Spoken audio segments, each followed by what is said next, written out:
Hi, I'm Chris from Airwindows, and hey, you can do this.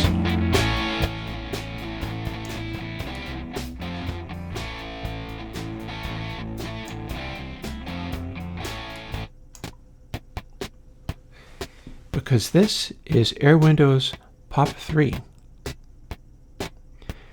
And this is the compression that goes into ConsoleX. So you might be interested in getting used to using it now. So here's how we'll go about doing that. Like you can see, I've got a compressor. It says threshold, C for compression ratio, attack and release. We got another threshold that says G for gate, sustain and release. Let's turn the gate off for the moment and maybe switch over to something like drums and show you how this works. So what we've got here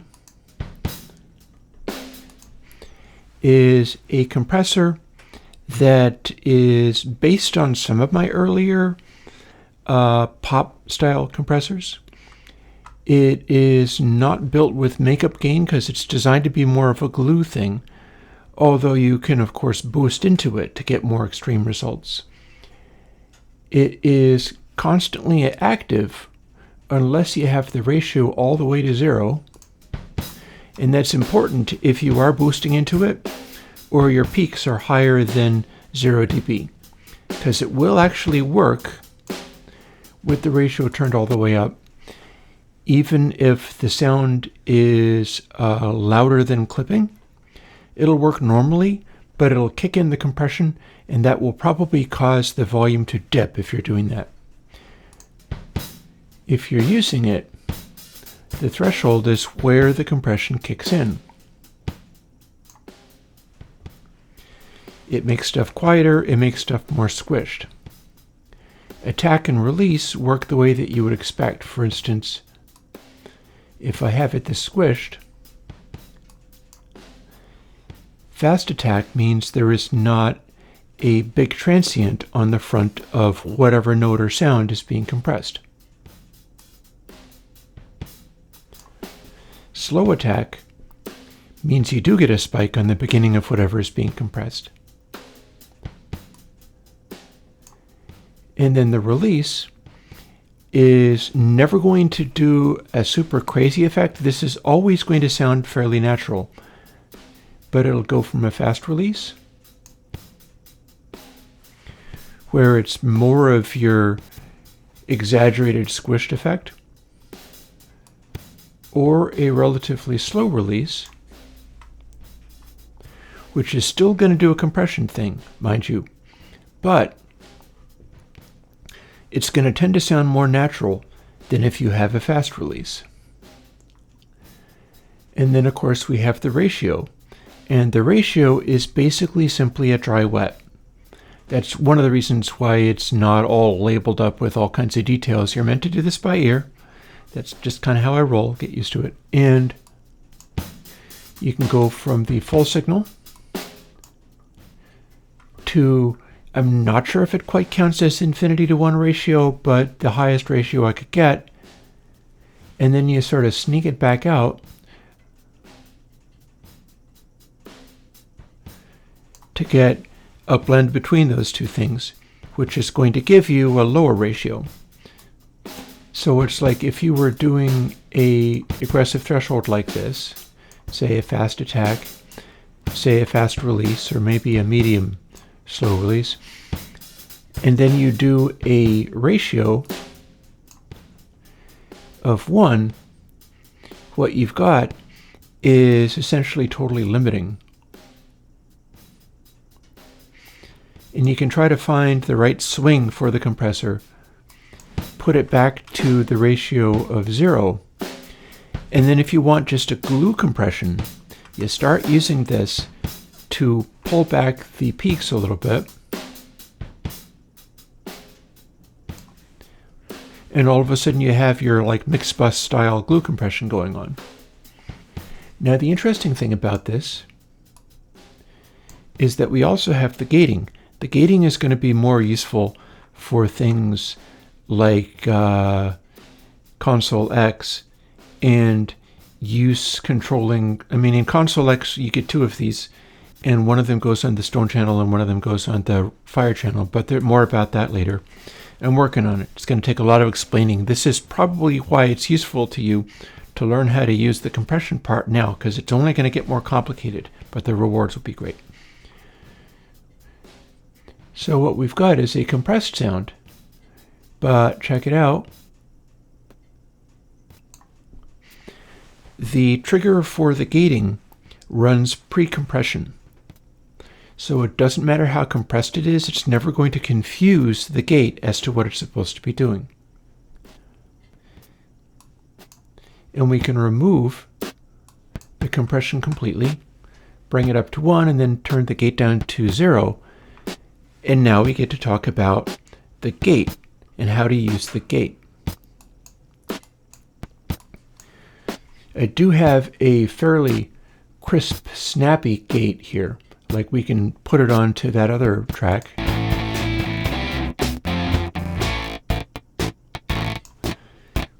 And you can hear plainly that the gate is very, very quick.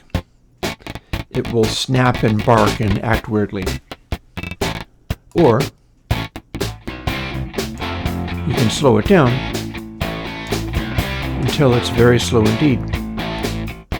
All of that works. But we have a special control, and it's not the ratio control. Ratio is what you use to do this.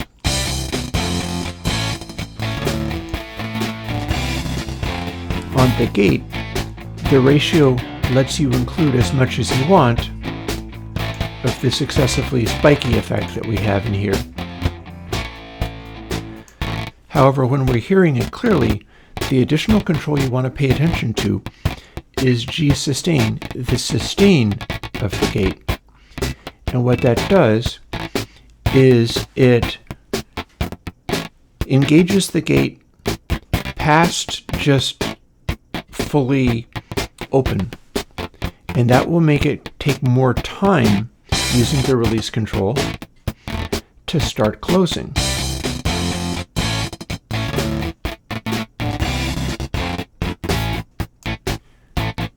And now we have a sustain, and then it's still cutting off just as fast as it did before.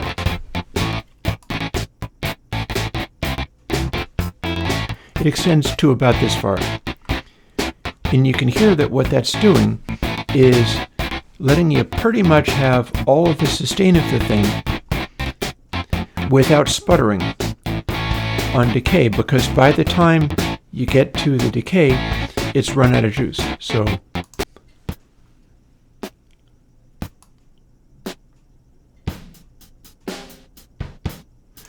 if I fool with the threshold like this,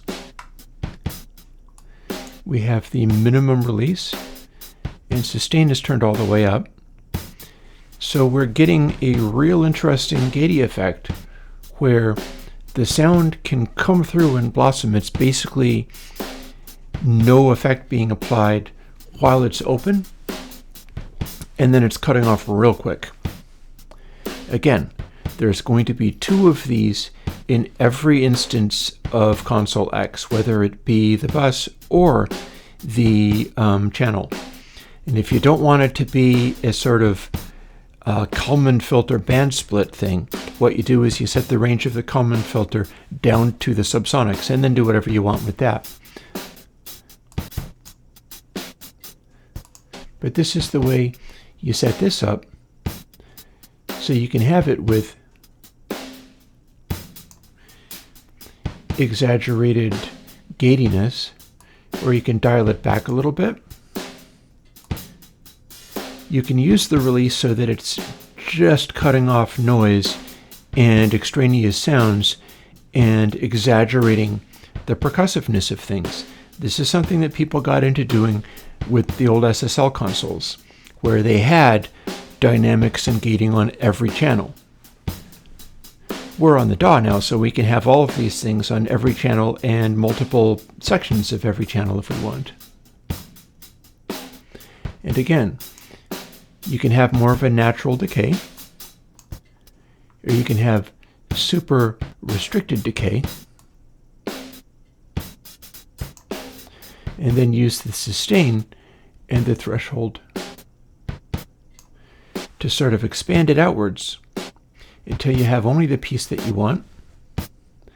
Use the ratio to bring in the other bits.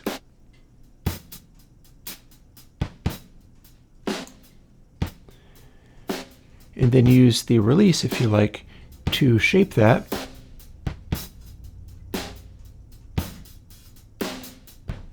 So that you have more of a drum-like decay rather than the extremely abrupt decay. That might be useful for people doing like gent or whatever, though. And then lastly, we'll bring in some compression on these now overly loud drums. And now we have an extremely sculptured sound. That might be what you're looking for. If not, there's a million other variations that we can do, and we haven't even touched EQs or anything yet. And we're not even doing it in the middle of StoneFire. So, there's a start. And we're making this, again, I'm not doing makeup gain or anything, out of this raw track.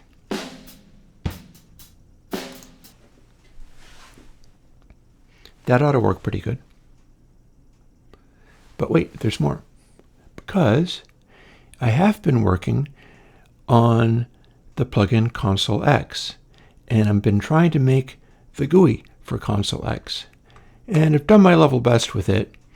My challenge with making the GUI for ConsoleX is not simply in drawing all the controls, but I would like to be resized in a way that I don't see anybody else doing.